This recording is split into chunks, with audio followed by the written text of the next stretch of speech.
Первая партия медицинских масок поступила в медцентр «Алроса». Акционерная компания закупила их 58 тысяч штук. Помимо одноразовых средств защиты в организацию завезли дезинфицирующие средства. Обо всем и по порядку. Мария Урцева.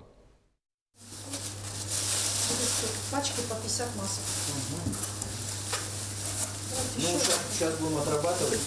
Я раньше почему такой злой был? Да потому что у меня маски не было. В шутку могут сказать сотрудники «Алроса».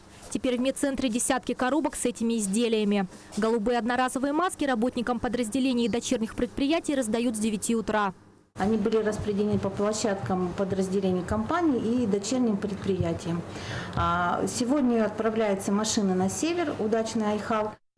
Медики напоминают, одноразовую маску нужно носить максимум 3 часа. После использования изделия упаковать в пакет, крепко завязать и выкинуть. Стирать и дезинфицировать такую маску категорически нельзя. И надевать ее нужно тоже правильно. Перед тем, как одевается, обязательно нужно помыть руки, обработать их. Затем вы берете маску, прикладываете ее к себе, то есть у вас должны быть закрыт и рот, и нос.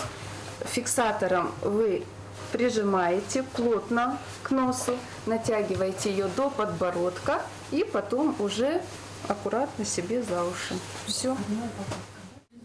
Медицинские маски рекомендуют носить заболевшим или контактирующим с ними, посетителям больниц и клиник, пассажирам общественного транспорта и тем, кто находится в людных или плохо проветриваемых местах. Важно не забывать, маски эффективны только в сочетании с другими методами профилактики. Это регулярное мытье рук, дезинфекция помещения и другие. Для тех, кто выбрал многоразовую маску, также важно знать несколько правил. Носить ее можно не больше 3 часов. Повторно использовать только постиранную с мылом и отутюженную. А лучше всего оставаться дома в самоизоляции. Мария Урцева, Алексей Меркулин, телеканал «Алмазный край».